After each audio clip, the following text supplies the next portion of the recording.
Good evening, ladies and gentlemen. We'd like to go ahead and get started, so if we could have you grab some seats, that would be helpful.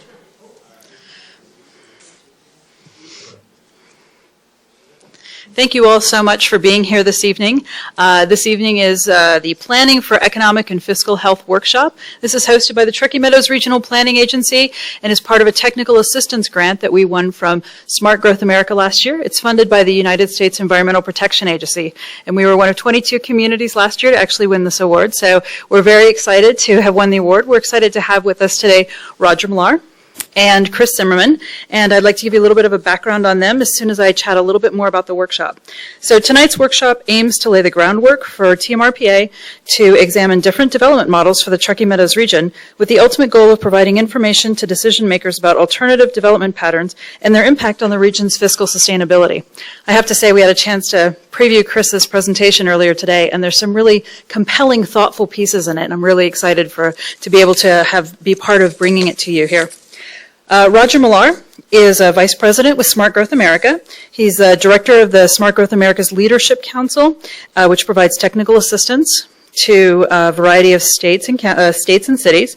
He's the Director of the National Complete Streets Coalition as well, and he has 35 years of experience in the public and private sector in planning. And his last position there would have been Planning Director at Missoula, Montana. So we have Roger. And also Chris Zimmerman. He's Vice President for Economic Development for Smart Growth America in Washington, D.C. Mr. Zimmerman is an elected official with Arlington County, Virginia. An economist by training, for the past 2 decades, he's been intimately involved in planning, development, and transportation policies in one of the most dynamic communities in America. For nearly 18 years, he's acted as a member of the Arlington County Board. Arlington is an urban municipality of 26 square miles and more than 200,000 residents in the heart of the National Capital Region. The way this evening will work is Roger will provide us with a small presentation. Chris will provide us with a presentation. We'll open things up for questions and answers. We want to be mindful of your time, so we're looking to be here for about an hour, and we're looking forward to your participation. So thank you so much for being here. Roger? Thank you very much, and thank you all for coming tonight. My name is, again, Roger Millar. I'm a Vice President with Smart Growth America. I head up our technical assistance functions, including this EPA grant-funded program. The Environmental Protection Agency has a small office of sustainable communities that does some work in the smart growth arena. They made a decision a couple of decades ago that's actually been through both Democratic administrations and Republican administrations, that there's some value to going out preemptively and working on keeping communities out of trouble that they might have to come back and regulate about. So rather than being the heavy-handed regulator, they want to provide some assistance to communities to get them some assistance that can help them make decisions that keep them out of trouble. And that's where the Building Blocks program came from. It's a competitive grant. We are one of 4 grantees around the country providing these workshops. We do a competition every year, and it speaks well to the staff and the folks that got involved in putting the application together, in that of the 85 communities that applied, we were able to provide assistance to 22. So we're really happy to be here tonight, and congratulations on that. I like to start these things out by defining smart growth and talking a little bit about the value set. I know that we live in controversial times, and I have to talk about smart growth to people like my dad, who's a very conservative person. And we talk about the value set, and then we talk a little bit about the information that is telling us that there are different things that we have to do in our communities as we move forward, which I hope will set the stage up for Chris to talk about economic and fiscal health. So smart growth to us, we define smart growth is strategies that provide urban, rural, and suburban communities with housing and transportation choices near job, shopping, and schools. Those strategies are designed to support thriving local economies and protect the environment. So it's about housing choice, it's about transportation choice, near job, shopping, and schools, giving people the options that they would like to have as they go forward. I see it personally, and I know that some of you are elected officials, some of you are staff, you're dealing with citizens all the time who ask questions about this. I try to make my discussion of smart growth a personal discussion. Why am I in planning? Why do I do this? And I find that it works better because one of the things that's really important for you guys to understand is these are local decisions. What we're providing communities around the country with is technical assistance, essentially a vocabulary and some ideas and some examples where somebody somewhere else has maybe invented a wheel that you don't have to invent for your community necessarily.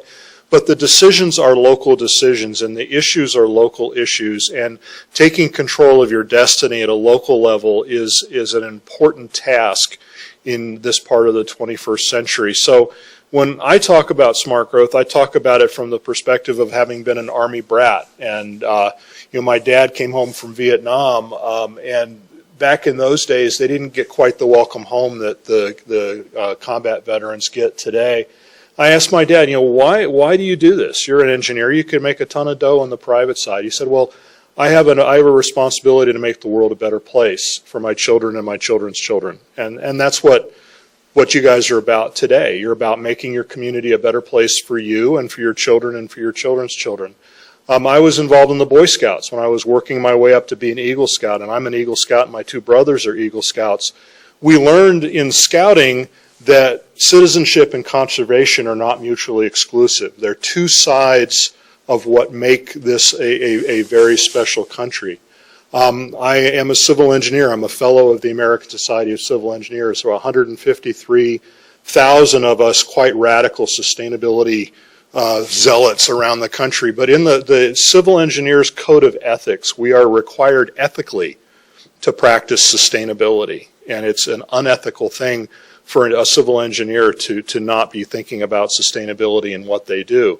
So this isn't a wild new idea. This is just the latest version of the American dream, of us working to make our communities better places for our children and our children's children. So the reason that I think this work is important is because our demographics are changing. We have some issues in our communities that you guys are probably more aware of the statistics related to your specific communities, but looking around the country, we're aging. I live and work and play out of Billings, Montana. When I came to Smart Growth America, I said, I'll do technical assistance, but I'm going to do it from Montana, and that's for two reasons. One is I want to live in Montana, just like you guys want to live here in Nevada. And I was going to call it Montana so I could say Nevada, but I know to say Nevada down here.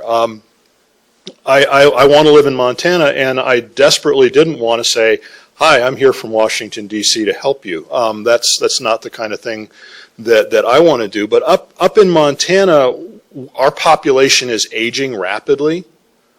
All of the net growth in Montana, 25 years from now, we'll have the same number of kids, we'll have the same number of young adults, we'll have the same number of middle-aged people, but our senior population is doubling. That's where all of our net growth is. And you're probably seeing a growth in your population where you're tracking 65 and older, and you're probably starting to track 85 and older. And that has huge implications in our communities, particularly Western communities. In the Complete Streets Coalition, I work with AARP, and they keep sending me a card to join, and I tell them, not yet. But AARP estimates that the average American man is going to outlive his ability to drive by 7 years, and the average American woman by 11 years. So think about your community and how important a car is to getting around to your community. How do your seniors maintain their independence and their dignity when they hang up the car keys for the last time? And as people responsible for the fiscal health of your communities, how are you going to pay for that? When paratransit rides cost $15 to $25 a ride or more, and fixed route transit costs a couple dollars a ride, it's a lot less expensive than paratransit, but you have to have the built environment in place to make that fixed route system available to seniors and the disabled and the like, or you pay the extra freight for the paratransit. So the aging of America is one thing that's really important to us, and one of the reasons we want to get out and talk to communities about economic and fiscal health. The obesity epidemic. Fully a third of Americans are obese, and an even larger percentage of our children are obese. And it has a huge healthcare implication and cost implication to us, particularly when you look at uninsured people and what they cost ratepayers and taxpayers for taking care of this obesity problem. The Centers for Disease Control has linked obesity, at least in part, to the changes in our built environment. How many of you walk to school? How many of your kids walk to school? It's amazing the decline in the mobility of our children. I have parents that tell me that driving my kids to school is the quality time I spend with them during the day. And that's kind of sad. But it's also resulting in a lot of little fat kids that are going to be a health problem and a financial problem for us going forward. Another thing that we're seeing is the rise in single-family households. How many people know who Ozzie and Harriet are? Wow. I used to have Ozzie and Harriet in my slideshow, and nobody knew who they were. And I said, well, if you don't know who they are, why do we keep designing our communities for them? We keep designing our communities for a family that is a huge part. The two-parent, two-child traditional family is a huge part of our community and a stable part of our community, but as a percentage of the households in our communities, in the 1960s, they were about half of the households. Today, they're less than a third. And there are actually, if not now, then in the very near future, there are going to be more households in America where there are people living alone than there will be households with children in them. And it's because we're living longer, because we're making different lifestyle choices and the like. But what that means is the housing stock that we have may not serve the change in the household size. We have a need for more small lot single family housing. We have a need for more townhomes and the like. But in the United States today, we have an excess supply of large lot, that's over 7,000 square foot, large lot single family homes. We have more of them than we need. And those homes are going to transition into something different. And the last thing that we're looking at is the disparity between the increase in the rise in the cost of housing and the increase in income. State by state around the country, we see incomes, the recent economic downturn really took a toll on everybody.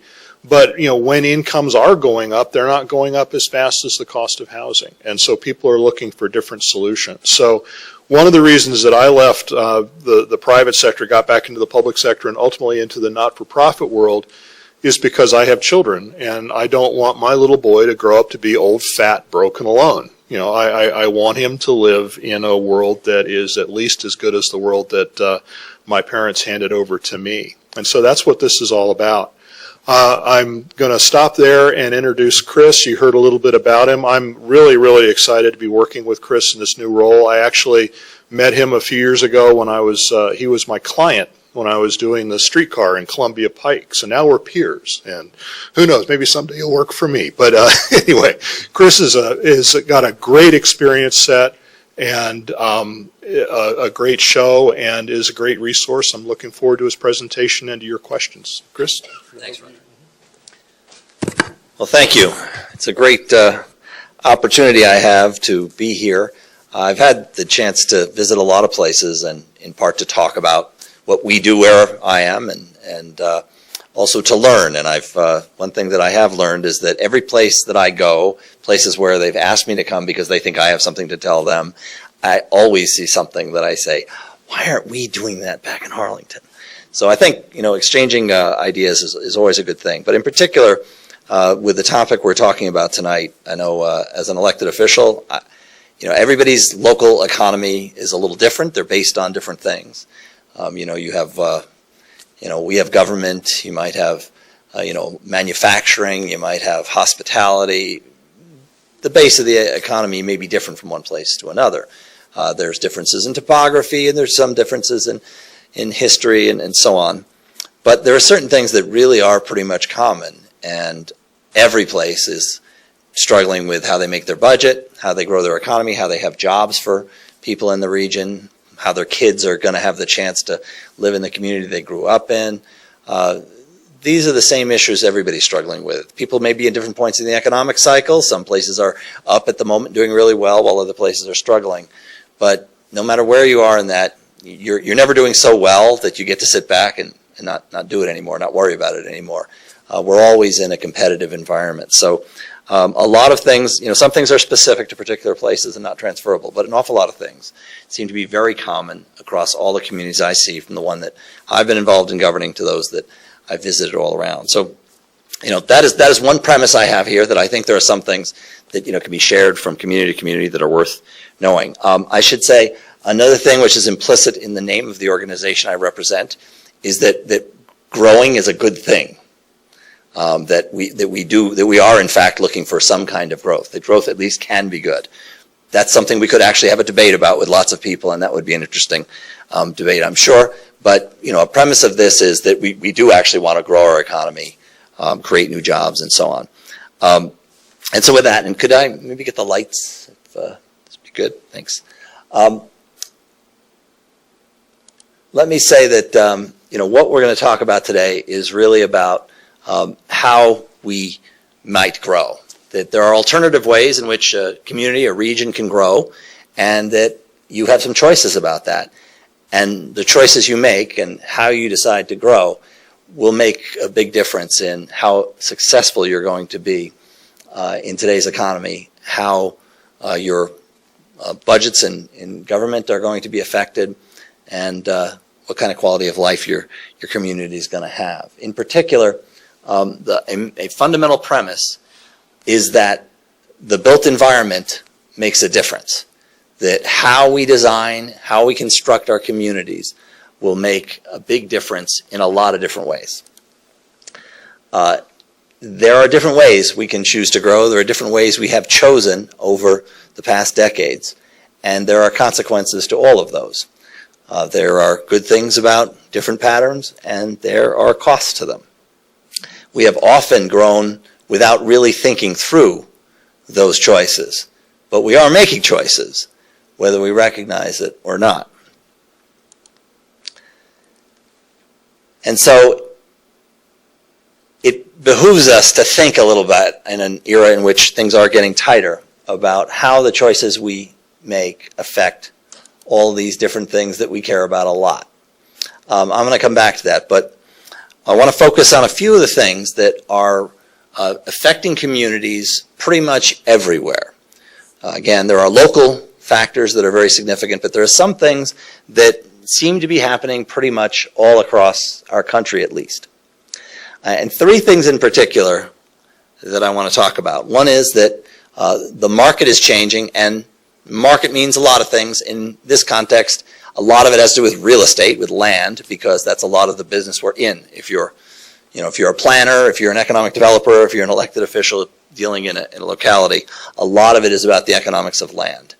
And especially on the housing side, there are significant things happening to change the market. Roger was suggesting a number of those things in his introduction. Secondly, the way economic growth is happening and how the nature of our communities, the patterns of development, the ways we choose to grow, is affecting the economy in different ways. And finally, I want to talk about how what we do affects the costs of actually running governmental operations and the impact that we have through our policies on land use, our policies on taxes, our policies on expenditures and regulation. And this suggests that a lot of what we have been doing for a long time is essentially subsidizing inefficiency. And it's expensive. So first, talk a little bit about what's happening in the market. Everybody's community is being affected by two big demographic changes. Again, Roger mentioned this. And this is happening everywhere. And the first is the rise of, you could do it in either order. I'm going to start with the young people first. So the rise of the millennials and the aging of the baby boomers. I hate that sentence more than I can tell you, because you can guess which one of these I fit into. But you can't get away from it. So this is a graphic representation of what Roger was saying earlier. In the current parlance of demographers, many of you will have seen these, but in case you hadn't, there are certain breaks that demographers have picked out over the years for where there's a big change in particularly fertility. And so there's the generation that was essentially, before World War II and through the war, And then there was the Depression and World War II, of course, get birth rates way down. And then there was the tremendous phenomenon of the baby boom afterwards as a result from 1946 to 1964. And then the baby boom stopped, and there was this generation behind it that was much smaller. And then the baby boomers, of course, started having kids, and we got a generation that is usually measured from about 1982 or so through the end of the century and just into this big one. And now there's another group that we don't yet have a bar up here in this graph. So if you think of this as a large portion of the population in the United States now, the bluest population, the kind of orange, is the labor force. And of course, the ones on the far left there are mostly retired. The baby boomers, as you see, they're the bulk of the workforce today. We are no longer the biggest generation because we've been overtaken by the millennials. The millennials, of course, are mostly not yet in the workforce because many of them, are 12 years old. But you can see where it's going because obviously over time, the orange line is going to go up to the right and down to the left. Roger mentioned this too. It's a different world. Around the time I was born, roughly half of American households had children. And so in the tremendous building boom that accompanied the baby boom, the biggest development boom in many ways that the world had ever seen in the 1950s and 60s in the United States, it was around essentially meeting the needs of households with children. That changed an awful lot by the end of the century, and as you can see, by the turn of the century, only a third of households in the United States had children.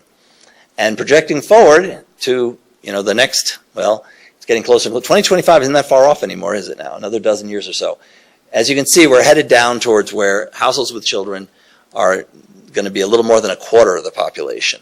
So that is pretty significant when you think about a housing stock that is mostly built in a different time. Now, what's happening in part as a result of that, of course, is that the different generations have different preferences for all kinds of reasons, and of course, with technology and various other things, what people want is not necessarily exactly what they used to want. More and more on the real estate side, it doesn't matter where you look in the country, you're seeing over and over again the kind of search for a place that whereas in the earlier boom that we had and the rise of the baby boom, it was very much about a house and what's in the house.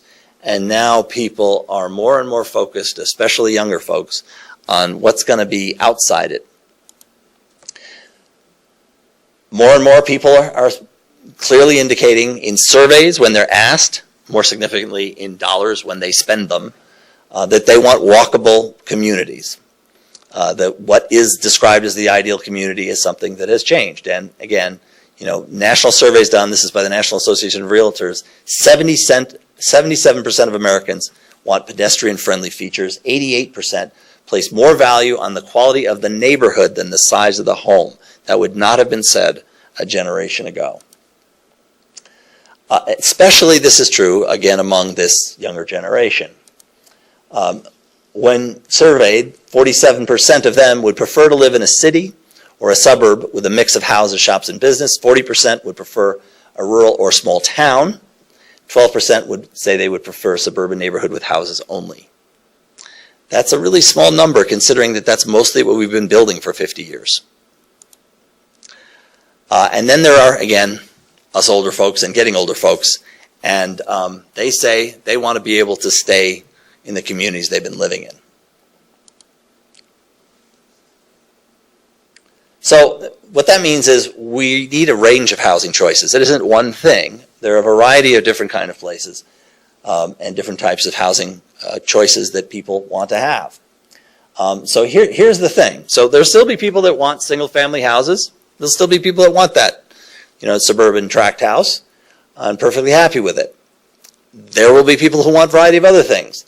But because we've been building one type so disproportionately, we have a market that's now imbalanced. So what this shows is that the large lot home is heavily supplied in the United States, the demand that is projected going forward, say to 2025, is slightly less than the supply we have built today. So when we look at net new units needed, we're going to be short on attached homes, we're going to be short on small lot homes, we're going to be oversupplied in large lot homes. And you can already see the effect of that in many parts of the country and what's happened to the housing market. My region is particularly showing the effects of this demographic fact. Millennials are interesting in the ways that they are different than, say, my generation was and the one before me, in that they don't go get a job and follow the job the same way we were often raised to expect to do. They decide where they want to live, and then they figure out how to have a job there. Of all college-educated 25 to 34-year-olds, according to the last census, 64% of them looked for a job after they'd picked where they wanted to be. And they're not nearly as interested in cars as I was when I was 16. I know when I was 16, I wanted that driver's license as fast as I could get it. All the money I saved was going to buying a car, and everything I was going to do with my friends had to do with building the car. My son wanted to build a computer, and did. And my kids weren't so keen about getting a driver's license. My 21-year-old daughter still doesn't have a driver's license. This is apparently a nationwide phenomenon. From 2001 to 2009, the average annual driving, VMT, vehicle miles traveled, by people in the age group 16 to 34 dropped 23%. I mean, up until 2000, almost everything in the United States about driving in any group you measured was going up. Everybody drove more. Younger people, men, women, not anymore. 26%, apparently my kids, not entirely unusual, 26% lacked a driver's license in 2010, which is up from 2000, which is up from 1990. And of course, then there's those of us who will decide we're done driving for all kinds of reasons. And in fact, it turns out that older people are learning to use other means, even increasing their bicycle riding. So really everybody's driving less, and again, the data's been showing this for a few years. A few years back, it wasn't really clear. It seemed like it looked like it. Now, you can pretty well see a trend. The red line there is gross domestic product, and so you can kind of follow the economy. You can see the dip from the recession and some recovery. The blue line is vehicle miles traveled, and basically we haven't had net growth in driving in 8 years. Again, completely unprecedented since the advent of the automobile. We want transportation choices. And essentially that's what particularly younger people are looking for in picking a place. It's one of the things they want to know, that there are alternatives.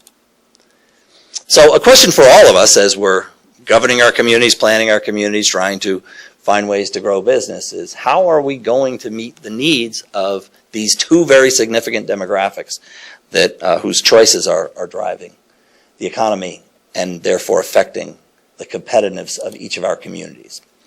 So I said things are changing, and what drives economic growth is not necessarily what we always used to think it was. There are a lot of different things, of course, that are involved, and I've just thrown a bunch of them up there, and they're all important in different ways. Some of them are things people have recognized and always recognized. Some of them are things not necessarily paid enough attention to. Education and a skilled workforce is always important, but of course, if you need a skilled workforce, you've got to be able to attract them. What do they want? Well, that's where things like quality of place come in. There are a number of ways that people analyze business and job growth, and this is just one of many pronouncements, but you'll hear this a lot. A lot of the job growth that you get, no matter what, you're obsessed with attracting somebody from somewhere else. We want that big corporate, entity to come in here, and there's a certain amount that you have to do, but most of the job growth turns out to be from existing businesses in a community.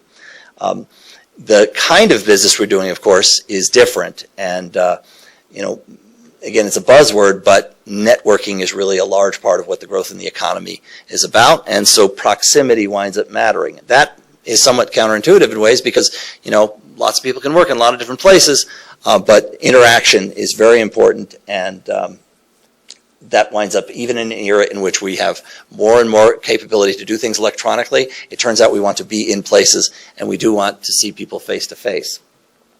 So one of the best ways, and usually the only way that really has high return in focusing on strategies, is to pay attention to the concentrations that exist, to build on the assets that you already have, the industries that already have a base wherever you are.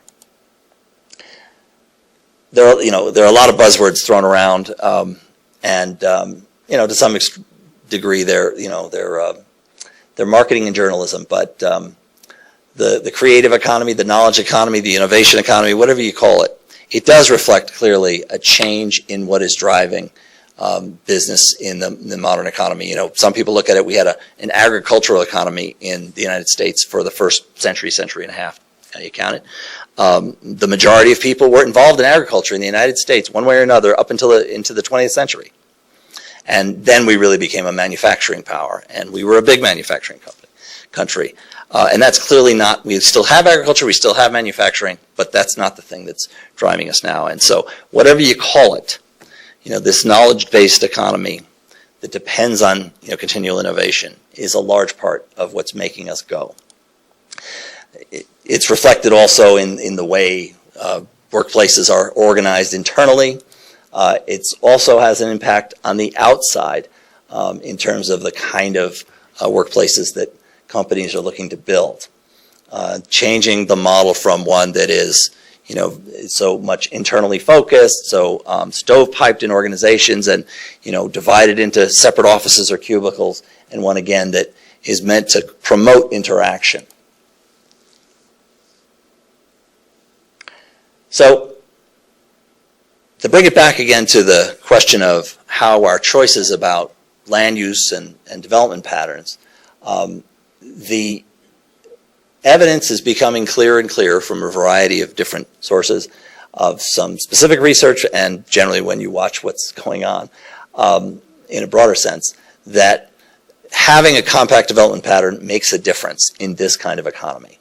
Again, this is just a sort of factoid from one specific study that was done that said, that related employment density to increases in patents. And so more dense places turn out to be producing more patents. Now, a lot of reasons you could think about why that might be. Is it actually because of this fact of having people closely interacting with each other? Or is it just the byproduct of having the kind of people who do patents because they want to be in those places? And again, you could talk a lot about, is it one or is it the other, but in a way it doesn't really matter. It tells you either way that having compact development can make a difference in that kind of production in the new economy. And more businesses are reacting to these changes that are going on, and they're deciding to do that with their location decisions. They're choosing to relocate suburban offices to downtown locations. There are a lot of interesting stories about this, but one of the biggest consulting firms is called Accenture. Accenture? They were Arthur Andersen Consulting, they became Accenture. And they used to be located downtown. And about 20 years or so ago, they had downtown Washington, D.C. offices, and they moved out to a place called Reston. Anybody, if you know my area, you'd know Reston. It's out near Dulles Airport if you ever fly in. So it's way out there. And new suburban location. Everybody was moving out, so they moved out there, and they had a beautiful building. And Reston's really a lovely place. And last year, they relocated to my community, to Arlington, and walked out of a very nice building out there that they'd been in. And when I talked to them about why, basically they said, because that's where our workforce wants to be. That we found we were trying to attract all these people who were commuting out to get there. And so many of them live down there. We moved out here because that's where our people wanted to be when we moved out here.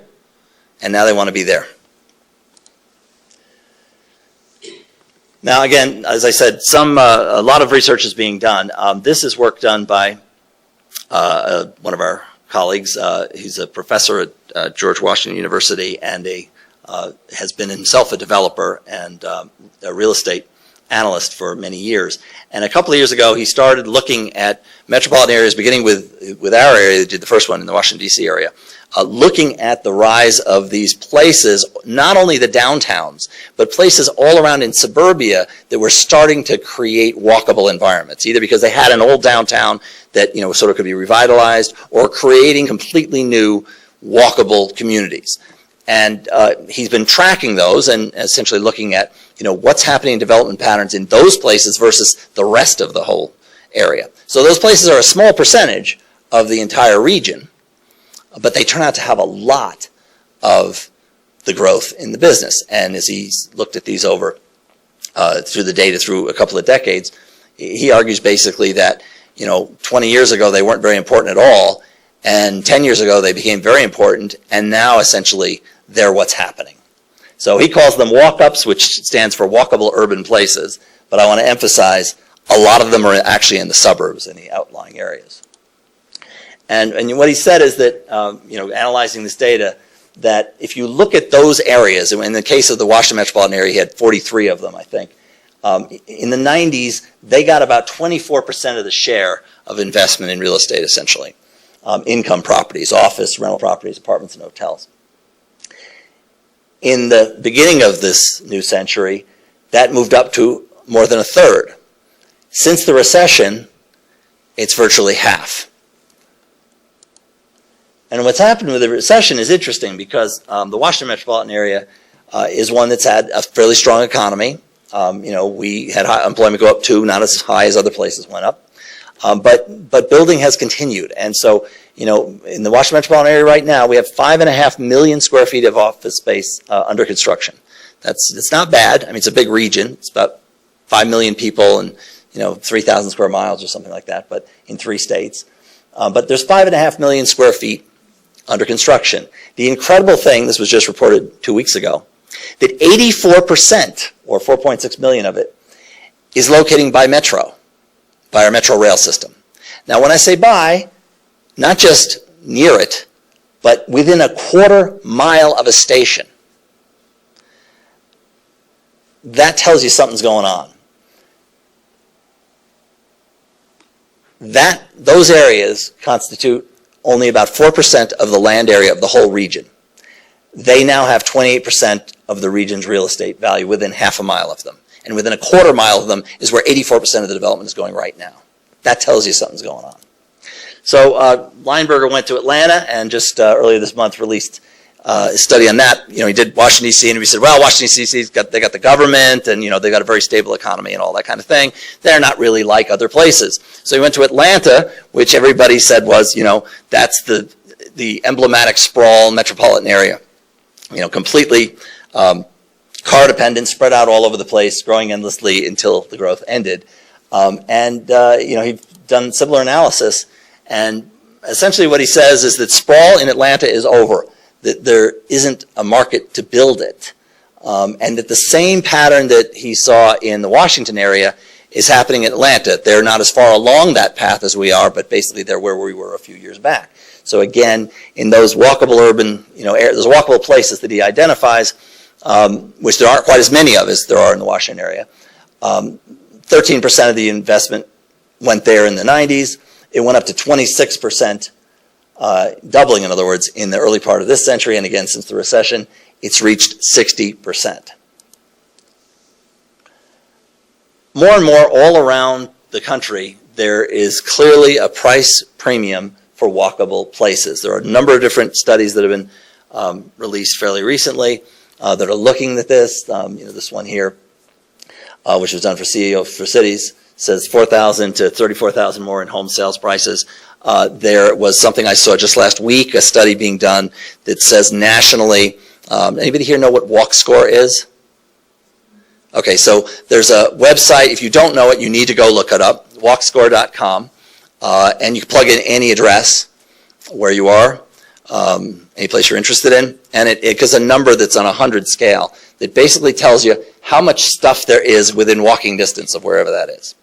So, a really walkable place will be, more than 50. It would be 60, 70. If you're, in middle of Manhattan, you're, 90 to 100.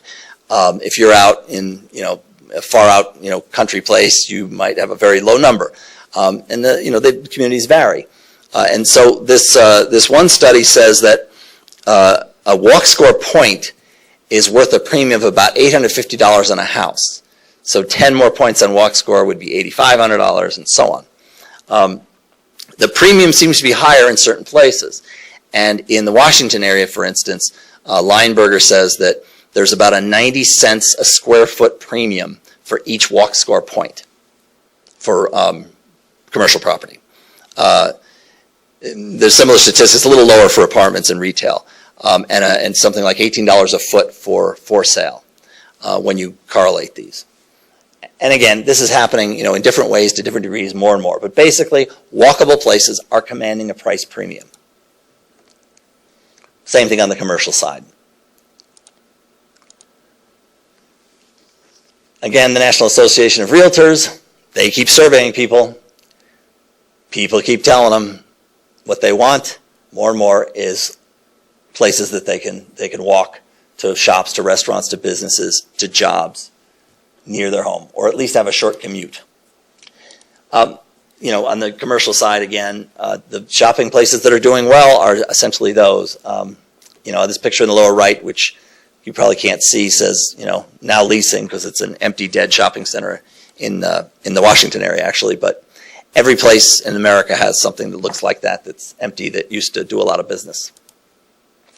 So what this comes down to is that all of us who are trying to grow our local economies are competing with a lot of other people, and we're competing over the development of place, of unique places people actually want to be, places that, have some sense of being authentic, that there's a there. And they don't have to be Manhattan, they don't have to be Washington, D.C. There are a lot of these places that are smaller communities that have that same thing going for them and that are doing better as a result.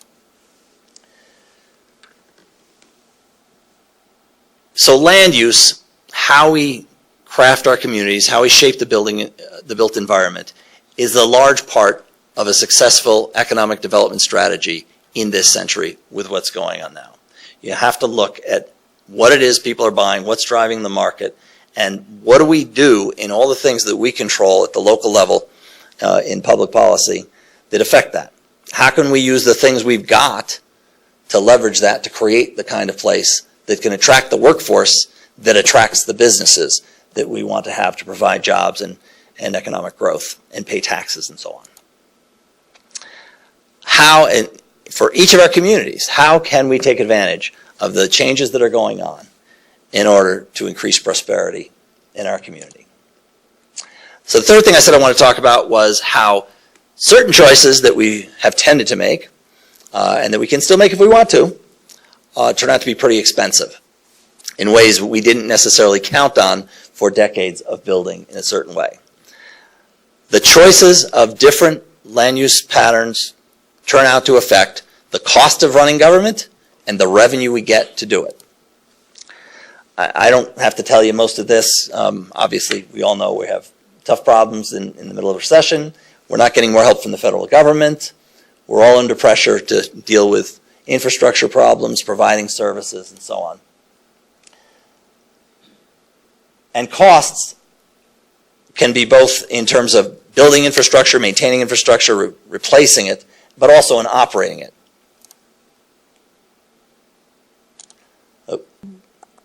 Okay, so specifically, infrastructure costs are very much a function of development patterns in a way we usually don't think about when we make decisions, or at least we haven't for the most part in this country until fairly recently. Low density development raises infrastructure costs in a number of ways. Building new infrastructure to open up new places brings in all kinds of costs, the full extent of which is often not taken into account when we make the decisions, as opposed to putting money into existing places where we already have infrastructure. This is an example of some work. I think this is based in California, but you get similar thing anywhere you do it. The per acre infrastructure costs for different kinds of development. If you go for single family, the cost for infrastructure, on the outskirts in sort of exurban areas, in suburban infill areas, or urban infill areas. It's just a lot more expensive when you have to reach a lot more homes. When you have a water line that has to go miles and miles to reach a home, as opposed to one that's running past a great many of them, for instance. It affects a whole range of different kind of services. Police and fire department are being an example. You've got more area to cover. It costs more. If you've ever had to deal with what it costs just to buy a piece of fire equipment or to run it, and how much gas a fire truck or fire engine uses, is really phenomenal. But it's true for things like school buses too. The more you have to bus kids and the farther you have to bus them, that's a transit system you might be using twice a day, but it's a lot to run. And of course there's snow removal. I hear you do some of that here. We only do it like once every 4 or 5 years, but then we get a lot of it all at once. So just as an example of one of these, some of the work that's been done on this, looking at fire stations, this is one study that was done in Charlotte, North Carolina, and they looked at a number of stations, and you can see here's 2 examples. The one in the middle there, right downtown, if you can see the blow up, I don't know if you can see, it's a place with a fairly tight, dense neighborhood of a network of gridded streets, whereas the one out there on the fringe, 31, is in the typical suburban road pattern where you're dependent on arterials, and there's a lot of, the houses are very spread out and so on. And when they looked at the cost of those, well, guess what? And they looked at across all the different stations, but I've highlighted these. You see that the annualized per capita life cycle cost for Station 2, the one in town, all the way on the left, is a whole lot less than for Station 31. Similarly, if you look, and you can see what's driving a lot of the costs, the households served, much higher for the one that's in town and lower for the one that's all the way out there. On the revenue side as well, compact development is clearly the best deal. Low-density suburban development generates a lot less revenue per acre, and in many places, if they simply focus on bringing back some of the areas in their existing developed places, they'll get a higher return to their property tax base than adding new developments farther and farther out. On the revenue side, again, this is from the California study. If you look at the revenues generated, this is for the most part going to be from property tax. Fringe development, not very high. Urban development, much more so.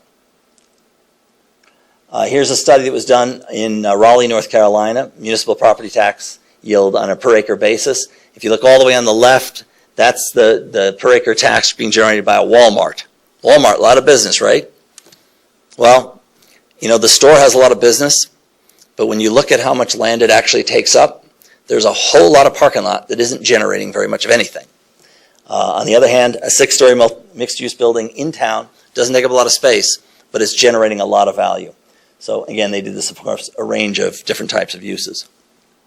And then this was a graphic way they showed it, where the projecting up darker colors like the blue there, shows that a large part of their tax revenue is being generated in a few places that are basically the densest part of the community. And then there's my community, which is Arlington, Virginia, 26 square miles across the Potomac River from D.C. The key thing here is we have these metro transit station areas is basically where we decided to put our development. So we have a lot of development. We have about 40 million square feet of office space, so it's a big downtown. But 90% of it is in those gray areas you see right around the stations. And that's about 10% of the land of our little county. It generates about half the taxes for my budget. That means the other 90%, which is where most of the single-family homeowners live in, has a pretty good deal. And this is kind of showing this is basically my bragging slide for back home. So these are the communities in Northern Virginia, the major ones. My community of Arlington, Alexandria, which is a city next to us. Fairfax County is a big county with 400 square miles, 1 million people. Fairfax City is a little place. Loudoun and Prince William are big counties. And the main thing to see here is who has the lowest tax rate. And we've consistently been lower than everybody else. There are some other communities that put in there that have even higher tax rates. Now, of course, that's because the people in my community elect brilliant people to public office. But it's also because, and it's mostly because, of the choices that were made by people, many of them before I ever came along, who decided to develop in this way, to develop compact areas and to bring density to a small portion of the community, to focus it there, and to reduce both costs and to raise revenues. And we get the benefit. So I get to spend more on my school. Just in case you're wondering, I don't spend less than the rest of these people. If anything, we spend more by most measures than most of them. For instance, if you looked at school costs, which is a big thing, we pay more per pupil than any of these jurisdictions. We pay more for school teachers' salaries. We pay more for principals. I could go through a lot of things. But we're not small spenders.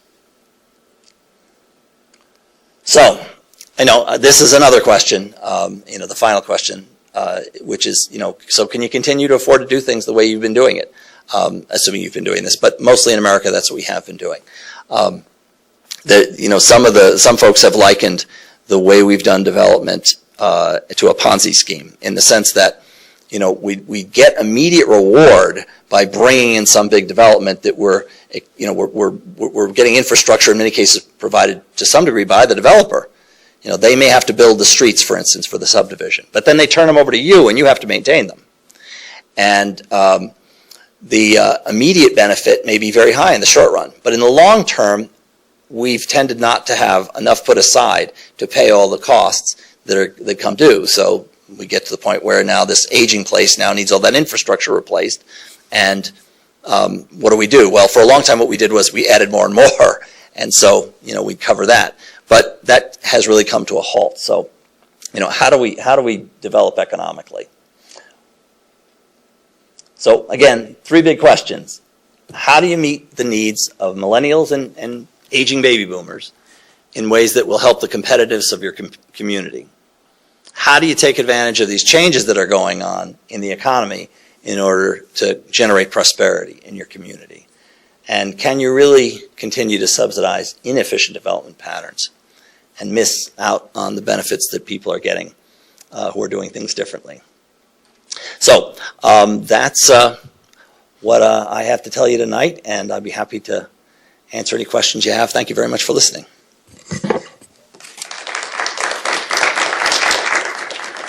So, Roger and I would be happy to answer any particular questions, make any arguments. You don't have to believe anything I said.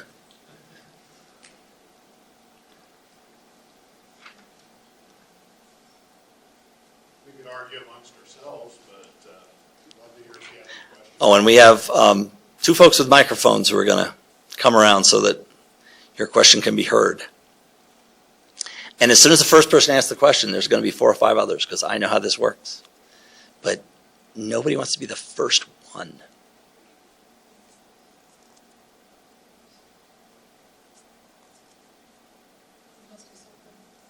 What's that?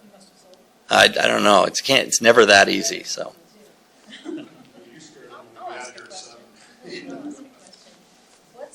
What's your best response to the folks that are stirred up about Agenda 21 and ICLEI? And which was the second? ICLEI. Oh, okay.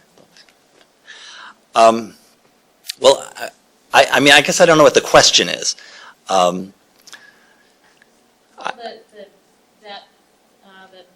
The words smart growth are an assault on American freedoms and private property. What's your best 2-minute response? So my 2-minute response is that the development patterns that we've had, what we've been doing basically, not traditional American development, because up until about 1950, we didn't do things this way.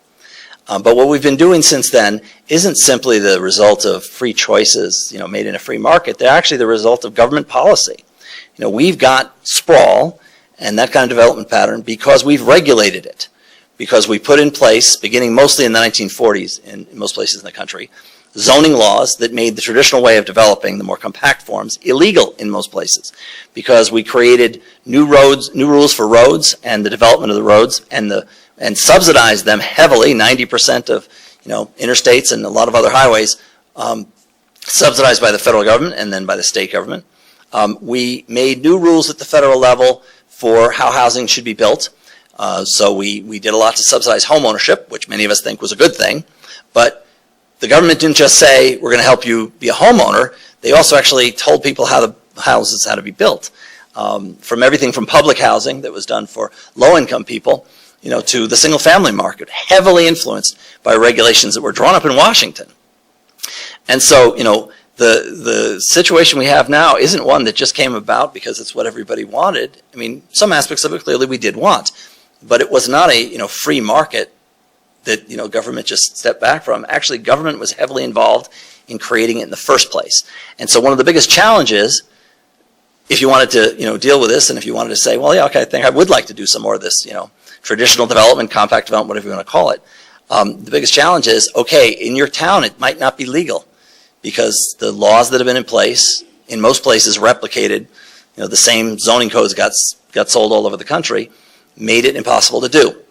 So the first thing you have to do is start looking at how you change your regulations. In many cases, it's really deregulating, allowing the market essentially to speak to you. And that's the final thing I'd say. I'm probably over 2 minutes, but if you look at the premiums that people are getting for development in center cities, in emerging smaller towns, and in new walkable places in suburban areas, you see the economics of it. You see that's where development is going. That is the market speaking to you. That's what it looks like when people freely choosing to spend their dollars are telling you this is what they want. And what's standing in the way, in many cases, are government regulations.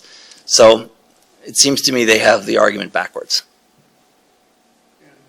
And I just point out to people that vast international conspiracies are wonderful things to talk about, but we've got to deal with controlling our own destiny here at home in the local community. When you look at the United Nations, can it be capable of generating this vast, successful conspiracy when it hasn't ever been able to generate anything else? You can't be both incompetent and diabolically successful at the same time. But that's just, fine. The communities that are going to be controlled by outside interests are the communities that don't plan for the future that they want. The best way to predict the future is to invent it. That wasn't Karl Marx, it was a line of Kant. That was another one I use is Paul Bear Bryant, the coach of the Alabama Crimson Tide. He said, have a plan. Most good teams have a plan. Stick to the plan. Most folks don't have a plan. That's why it's easy to beat most folks. So, let's go have a beer and talk about international conspiracies, but what we're really talking about is what is our community going to look like in the future? How are our property values going to change? How do we control our destiny? That's the key here. And the rest of the stuff, like I said at the very beginning, you don't have to listen to anything we brought to you. You don't have to do anything. We're giving you some vocabulary, we give some suggestions. These are your decisions. That's one of the great things about being in American communities. The decisions are made here, and nothing's changing. What do you think are the keys to transitioning an existing built environment to, a more compact, i.e. denser built environment? When everything is built out and redevelopment in general has acquired a negative connotation. It's very expensive, if you will, to assemble sites, et cetera. Unless the demand is very strong, you're not going to have the economics to support it. So when you have an existing built environment like we do in these Western communities, how do you transition? Well, so as you say, it's more difficult, it's more complex, right? Generally speaking, if you go out in a green field, it's relatively easy. That's partly because we made it easier to do it that way, and we made it more complicated to do it in other places. So one of the things is to get the stuff out of the way as much as possible that makes it hard. Part of the reason people are doing it anyway is because the price premium is so high, so there's enough of a market, to make people go through this in a lot of places. But to some degree, we're requiring more of a premium because we've made it harder. So one of the things is to actually change regulations. If you have regulations that are, for instance, in zoning that force people to build in ways that would make the traditional Main Street even illegal, they have to set back, they have to have very high parking ratios. a lot of the things that are just part of every zoning code, and then the approval processes that are difficult. You're making it hard for somebody to do what you might want done. A lot of places have looked now at changing in a variety of ways, using different kinds of methods. There are a lot of ways to get around old zoning. One is to reform the zoning. One is to have special exceptions. A lot of my county's done through special exception, where we adopt a plan and we say, here, we want this, come build it. And if you propose something along the lines of our plan, you'll get an approval. And then a lot of places are using what are called form-based codes, which basically are ways to try and make the rules say what you actually want to have built, and to give people confidence that if they meet the punch list, basically, if they do it the way it's in the code, then they get approved. So you reduce the costs that are involved in the process. I think removing regulations or changing regulations so that you're actually regulating to what you want built as opposed to regulating to other things is a big part of it for a lot of places. There are also questions of how you're funding and subsidizing, how you're taxing and how you're subsidizing different kinds of things. I'd look at all the rules that you're doing. To really get something going generally involves finding the place where it most wants to be right now. That is, what's the part of if you've got some part of your community that already shows signs, you've got some existing urban fabric that survived, and there's something going on there now. Maybe it's a few blocks. Basically, building onto what you got and getting some momentum going is a big part of kind of getting success. It's starting small, but over time these things will gather momentum and have more and more force. And I find that people say things are built out, but if you actually go look, there's almost always stuff that isn't. Particularly in so many of the areas that would be that maybe were downtowns. A lot of these are now parking lots, and used car lots, and empty lots. And even in places where there are some good old buildings and all that, there's still lots of space. Those are all potential places where again you can create that first sort of critical mass. In some ways, you need one good block. If you get one good block, it's a place people want to go. And if there's an opportunity to extend it, then you can get two good blocks. And a lot of the strategies that have been most successful, I think, are really just that. Making something work in one place where you have a plan and it can grow, and making sure you get enough happening in one place. One of the things that I think people have problems with a lot of times with economic development is they have too much going on in too many places. And so you get something here and something here and something here and something here. They're all good. But what you're losing is the synergy that if you had them in proximity. And I think that if you're really trying to make something like this work, you want to focus your strategies so that you are having a success somewhere, and don't let everything become. You might have 5 great downtowns potentially, but you got to have one first. Roger, That was great. The only thing I would add to that is focus your infrastructure. Focus your infrastructure investment as well. I mean, government is to a degree investing in all types of infrastructure. We used to, I've built a lot of highways and I've built a lot of transit. And the old joke in the transportation industry is that you invested in roads and subsidized transit. It's the same money. You're doing the same thing, but you're investing in roads and you're subsidizing transit. Invest in your downtown. Use the infrastructure money that you have, the water, the sewer, the parks, the street infrastructure. It doesn't have to be big. Now, when you go big and long term, like Arlington did, Chris and the people that were on the county board before made decisions about where the orange line was going to go and where the blue and yellow line, and that made a huge difference. But if where's a bus route going to go? Are you going to have enhanced bus service in one corridor? Are you going to do BRT? I mean, these are things that are being talked about in Western communities. In Missoula, we took one neighborhood, one block of downtown, North Higgins, and turned it into a showcase. And it was a relatively modest public investment, but it was tied to the policy goals we were trying to achieve, and the business community got behind it, and we partnered. So we weren't at war with each other. We were working in the same geographic place to make the same thing happen, and the city was investing while the private sector was investing as well.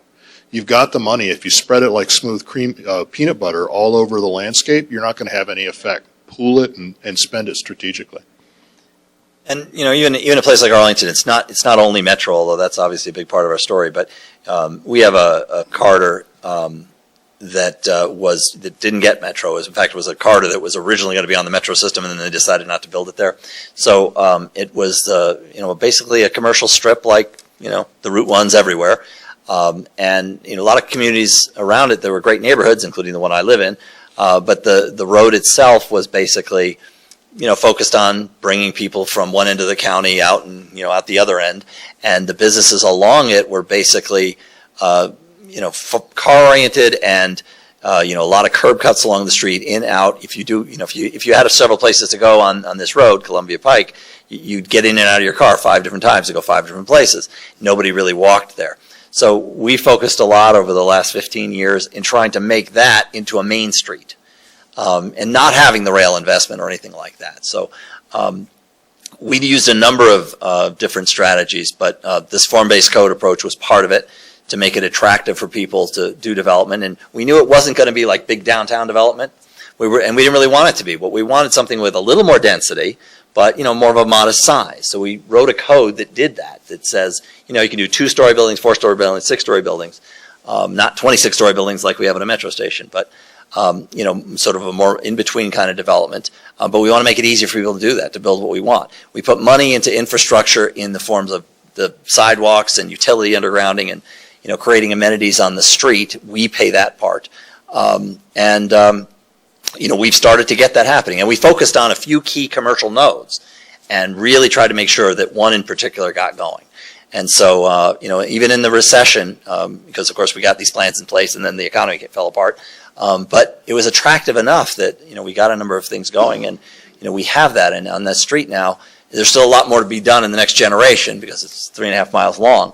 But in the core parts that we focused on, we already have now pedestrians every night out there, real pedestrians actually walking on the street, and new businesses and so on. And so, I think if you take a few of the strategies and target them to a place, you can have results.